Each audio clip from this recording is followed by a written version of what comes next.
October in Florida doesn't always feel like fall, so when the chance came up to chase real autumn colors, I grabbed my friends Jay and Paula, packed light, and we headed out from St. Augustine, Florida in style aboard a Lear 60 private jet. There's something about taking off in a private jet where the world gets quiet, the skies open up, and suddenly the adventure feels a little more cinematic.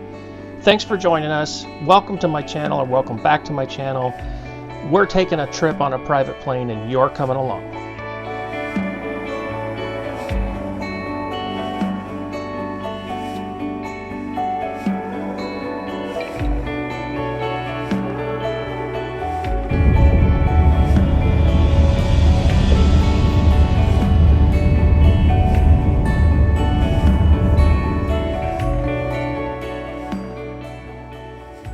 Like many trips in the southeast United States, ours started out at Buc-ee's.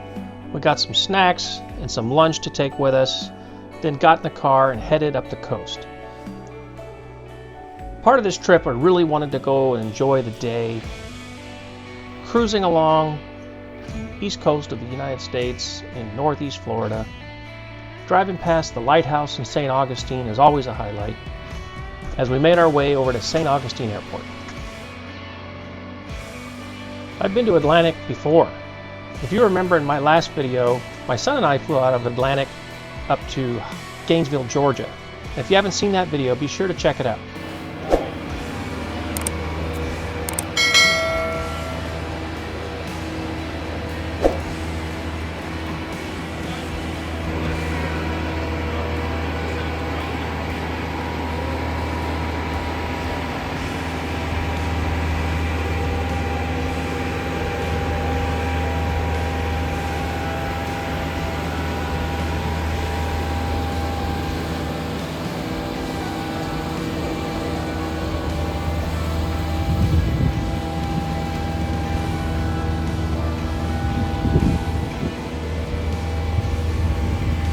Out the emergency exit door. Again, rotate the handle upward and push the door outward and up.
I'll bet you haven't seen a lavatory like this one on a major airline.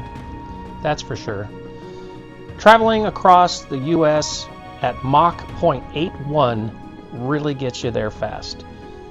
Time flew by and it seemed like it was just a matter of minutes before we were descending into Greer, South Carolina.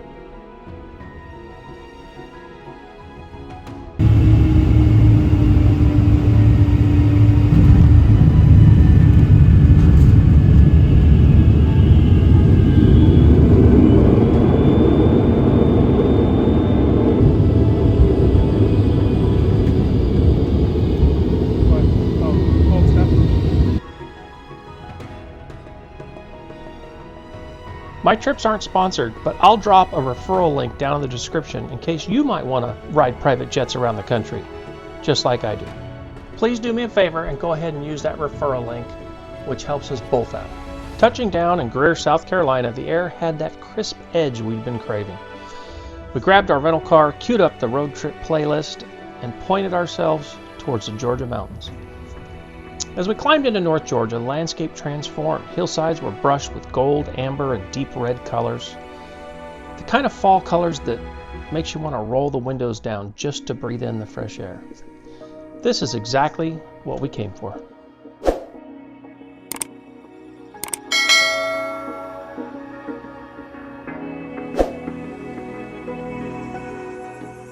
Of course, no trip to Hiawassee is complete without climbing up Bell Mountain. The drive is steep, the road is narrow, and you can actually get all the way to the top without having to hike too much. But the payoff is absolutely worth it. From the top, Lake Chateau stretches out like a painting, framed by rolling mountains and fall colors that looks almost unrealistic. Our next stop in Hiawassee was Retreat on the Lake, an investment property tucked into one of the most peaceful corners of Lake Chateau. This property was originally a motel built in 1958. It's been fully transformed into the area's highest rated place to stay.